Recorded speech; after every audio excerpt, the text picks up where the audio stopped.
So I go to the room, but now it's morning. I mean, it's like 2 a.m., some shit like that. I want to smoke. I ain't smoked one all day, so I'm like, hold up. I go on Instagram, and this like 2018. Like right now, if you try finding weed on Instagram, it's gonna be hard. Back then, it was still a little like you could post whatever you wanted type. You feel me? So I went like Miami weed. I'm just scrolling through this, trying to find that live around, and I ain't know where the fuck, bro. I ain't know where I was at either. But I just like I know I'm in Miami somewhere. In Doral. If you know what Doral is, that's like it's like 30 minutes from Miami type, right? So I found somebody. He pull up, like 2 grams, like 4 grams for 40. I'm like, say less. He pulled up to sell you $40 worth of weed. That's hardcore. Bro. And I had to walk like 10 minutes up the block to like meet some other spot. I'm like, I had some weed for the night. I was good. Boom. So I wake up in the morning, go to my first audition scene, and I'm thinking like they gonna throw me in the trenches. Like I'm gonna have like some grandma, some dusty ass looking shorty or something. You feel me?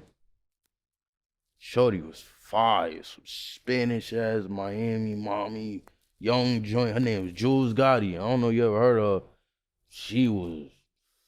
So you aced it on your first attempt? Like you got hard, stayed hard, finished when you were supposed to finish? Smacked her. Cause it was, I'm just so horny at this point. It was like, and they throwing me a premium ass joint. I'm like, yo, hold up. Start killing this shit. But on top of it, this is the first time I ever rolled. Ever? Yeah. In your life? Yup. Wow. Whoa. Like I used to always fuck, but I was scared of fucking really having a baby. I was the same way, like around that age.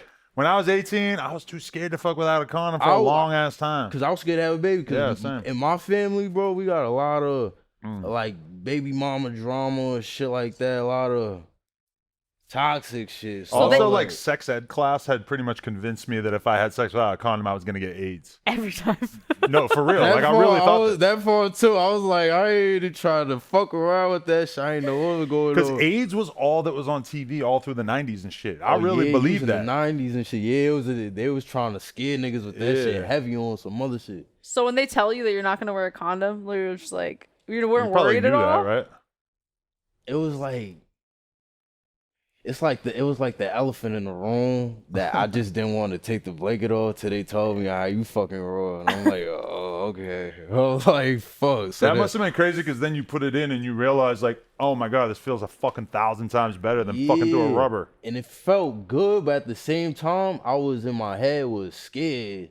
So like, oh, so you were like enjoying it as much. I'm fucking her, but I ain't have to nut as quick. Cause I was still like nutting in like a couple minutes, shit like that around that time, whatever. But I bodied the whole shit 30 minutes through, like. On your first time without a condom? That's pretty impressive. Hell yeah. She was fire. It's sexy ass shorty. That's why I would nut too fast. Yeah, that's why that's... Exactly.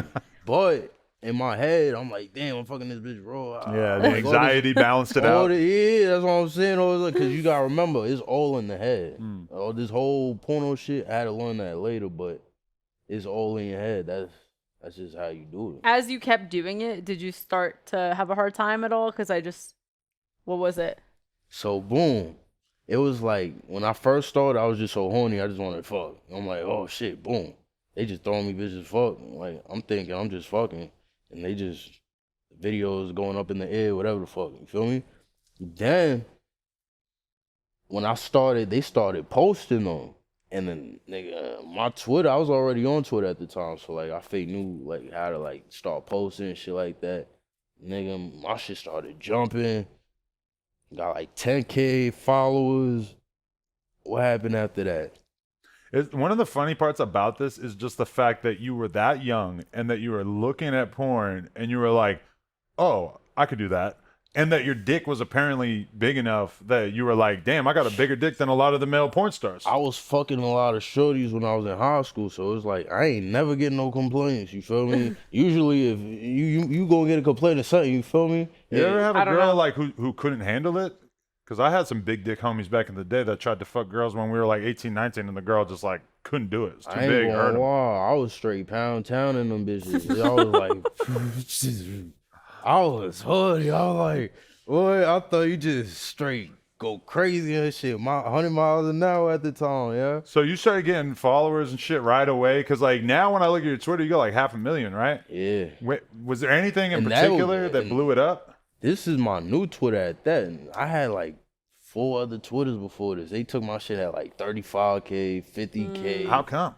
The first time I think it was like my header, some dumb shit The like header that. always gets people. The yeah. header and the no default sexy headers. photo. Yeah. So, but then after that, I still like kept trying to use like the same phone, same email. Yeah, they'll IP ban you and all that Whole kind of stuff. shit fucked up. So my next couple, they keep getting me. I'm like, bro, what the fuck?